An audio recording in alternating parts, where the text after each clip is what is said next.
Hoje é dia 30. Amanhã acaba tudo de vez e começa outra vez, se Deus quiser. Então vamos lá. Quando a lição não tem pergunta é porque você sabe que o autor ele quer dizer muita coisa. É muito raro uma lição não ter nenhuma pergunta. Ah, tá entrando o pessoal que saiu. Normalmente toda lição tem uma pergunta no meio. Hã? Normalmente toda lição, todo dia tem perguntas. Mas hoje o autor decidiu fazer uma palestra aí, falar um bocado de coisa, então ele não colocou nenhuma pergunta. Porque hoje talvez seja só para... Talvez não, hoje está falando exatamente sobre a contextualização, né, a introdução aí da, da cidade de Filipos. O que a gente pode aprender com essa cidade? O que a gente pode compreender sobre que lugar é esse que Paulo foi, por que Paulo foi para lá, né?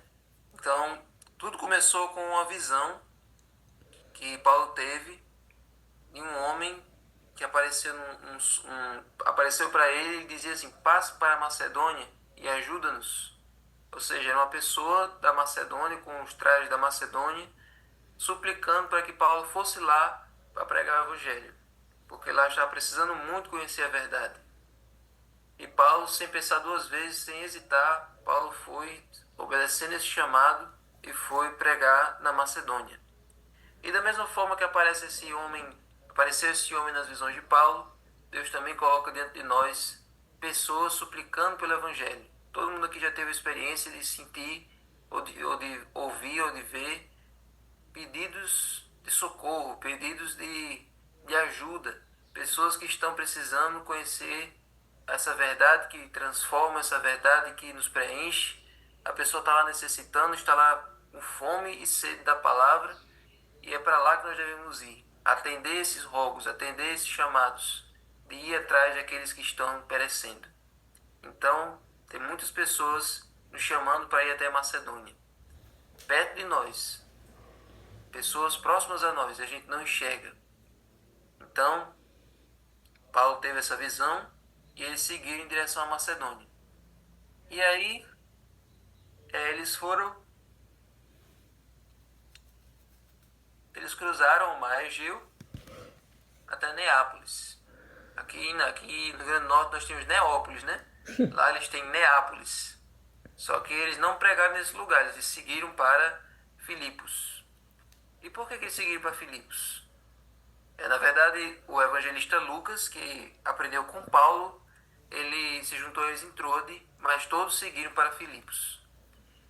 Então, por que Paulo seguiu para Filipos? O que é que tinha em Filipos que era tão especial? A lição de hoje explica.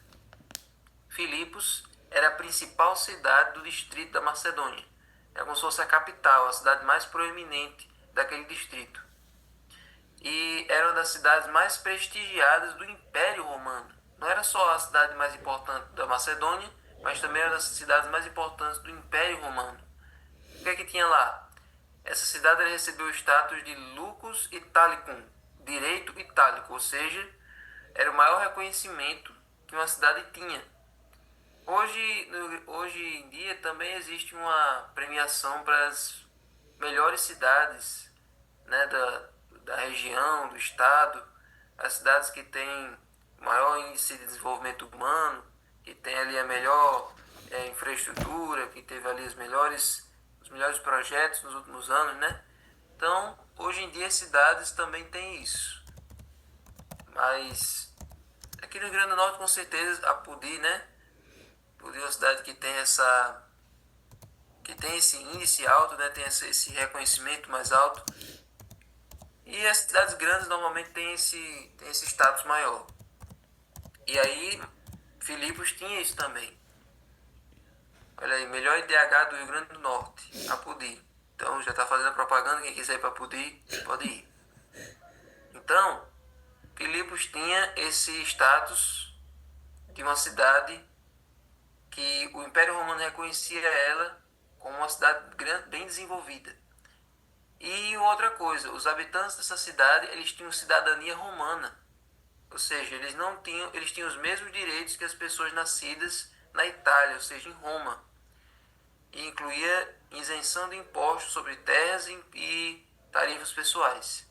Então, o pessoal dessa cidade era um povo muito privilegiado, porque eles tinham o aval do Império Romano. Eles tinham ali a garantia de que eles seriam tratados como cidadãos de Roma. E assim, Filipos era uma cidade bastante rica, era uma cidade bastante chique, né? E aí, Filipos também era um lugar-chave na chamada Via Egnácia, que era uma estrada que ligava Roma até o Oriente. Ou seja, era uma... Não tem aquela expressão que todos os caminhos levam a Roma? Foi porque Roma começou... Na verdade, ela se inspirou no Império Persa, criou um sistema de estradas. Então, as cidades mais importantes do Império tinham estradas, tinham rodovias que ligavam elas até Roma. Isso facilitava na hora de transmitir mensagens, por exemplo. Porque antigamente, quando não existiam as estradas, toda vez que um rei ia atravessar uma estrada, tinha que mandar o arauto para anunciar, para ir na frente, aplanando o caminho, tapando os buracos, tirando as árvores caídas no meio do caminho, porque as estradas eram de terra. Então isso dificultava quando chegar para a mensagem chegar. Então agora com as estradas pavimentadas e ligando as principais cidades do Império à cidade principal, que era Roma, aí a mensagem chegava mais rápido, aí a informação chegava melhor. Então por isso que tinha essa expressão, todos os caminhos levam a Roma. E a Via Egnácia era uma dessas. Filipos ficava bem ali no meio. E aí vem uma curiosidade bem interessante, uma informação bem interessante. Pregar o evangelho ali em Filipos era estratégico também pelo fato de que, como ali era um lugar onde passavam muitas caravanas, passava muita gente, era uma cidade que abastecia as outras, como a sua abastece essas cidades aqui ao redor. Então, se pregasse o evangelho ali, as caravanas iam levar aquela mensagem para Anfípolis, Apolônia, para Tessalônica e para Bereia. Então, provavelmente, pelo fato de Paulo ter pregado o evangelho ali em Filipos, essa mensagem foi sendo ouvida lá em Tessalônica e em Bereia, e quando Paulo chegou lá, ele conseguiu fundar uma igreja em Tessalônica, e em Bereia ele viu que as pessoas em Bereia eram mais nobres que as de Tessalônica, porque tudo que Paulo falava, elas iam conferir na Bíblia. Então veja como tudo foi um efeito borboleta, né?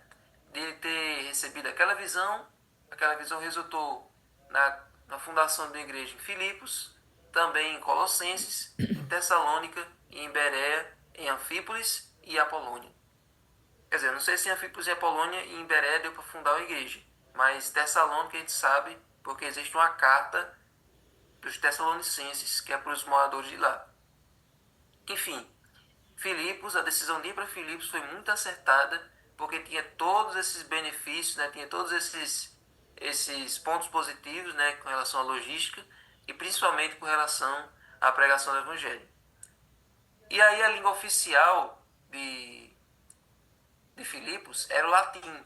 Como era uma cidade romana, a língua falada pelo Império Romano era o latim. Na verdade, no mundo do Novo Testamento, a língua mais falada era o grego, era a língua universal. Mas o latim era a língua do Império Romano.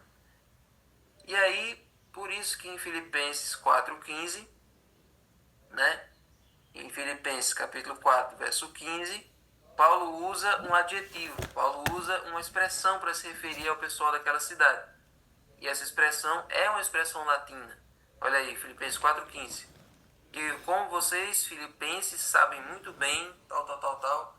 Ou seja, esse nome Filipenses é um termo latino. Daí a palavra em latim é Filipesioi. Se tivesse o pastor aqui, ele ia dizer melhor como é que fala uma palavra em latim. Então, essa expressão em latim mostra o quanto aquela cidade era um braço do Império Romano. Agora, o grego era o idioma mais comum naquela região, embora o latim fosse a língua do Império Romano. E aí, Paulo, embora tenha usado essa expressão em latim, o grego era o idioma que ele mais usava para pregar o Evangelho. Provavelmente em Jerusalém ele pregasse em aramaico, em hebraico, que era a língua dos judeus. Mas fora de Jerusalém, em qualquer lugar do mundo que ele pregasse, era sempre em grego. Era a língua da época. E aí, como é que foram ali a questão das primeiras conversões em Filipos? Uma vez que ele chegou lá para pregar, quais foram, né, as primeiras conversões em Filipos? Filipos era uma cidade muito idólatra. Filipos era uma cidade que tinha muitos ídolos, uma cidade que tinha muitos deuses e que provavelmente era um pouco mais difícil pregar lá por causa desse politeísmo que tinha forte naquela cidade. Mas ainda assim Deus colocou no caminho de Paulo pessoas muito boas, pessoas muito abertas para conhecer o Evangelho, e uma delas foram Lídia. Lídia e sua família. Elas faziam reuniões de oração à beira do rio, e Paulo se juntou a essas mulheres, né, Lídia, esse grupo delas, e ali também houve um estreitamento dela com Paulo, porque Paulo era fabricante de tendas e ela era vendedora de púrpura. E assim, Lídia foi uma apoiadora financeira para o ministério de Paulo enquanto ele estava ali em Filipos. Então, Deus colocou no caminho de Paulo uma pessoa que era de boas condições financeiras para ajudar ali a obra a crescer. Ou seja, então quando Deus manda você para uma missão, Deus fornece os recursos para que você consiga cumprir aquela obra que Deus lhe confiou. Deus não vai deixar você, Deus não vai deixar você passar necessidade sem conseguir se suster. Hoje em dia, como é que Deus faz isso? Como é que Deus sustém os missionários? Como é que Deus provê os recursos para os missionários que estão em lugares inóspitos aí ao redor do mundo? Como é que Deus fornece sustento e cestas básicas para a ADA, por exemplo? É através da sua ofertinha que você não gastou à toa, deu para Jesus, ó que coisa boa. A sua ofertinha, ela vai e viaja para esses lugares para fazer isso que Lídia fez, apoiar financeiramente aqueles que vivem do Evangelho.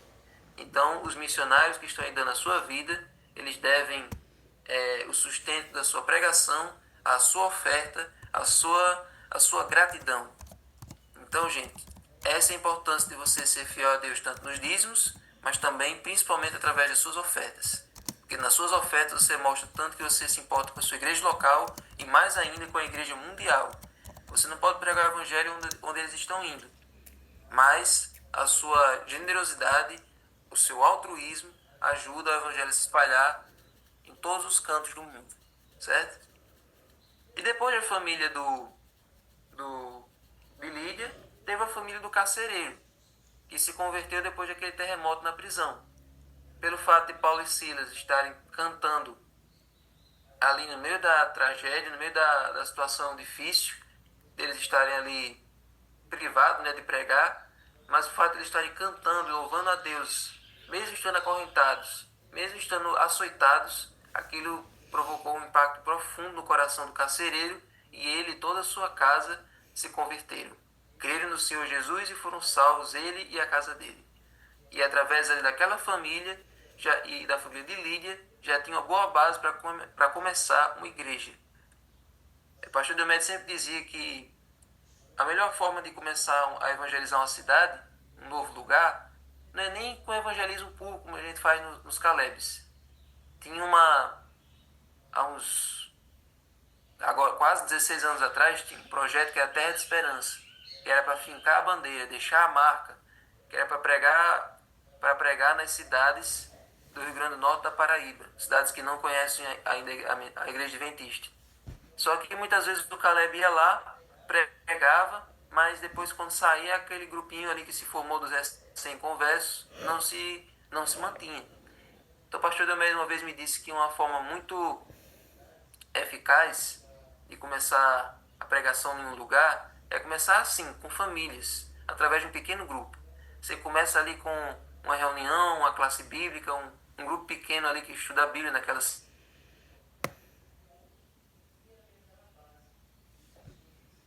Junto.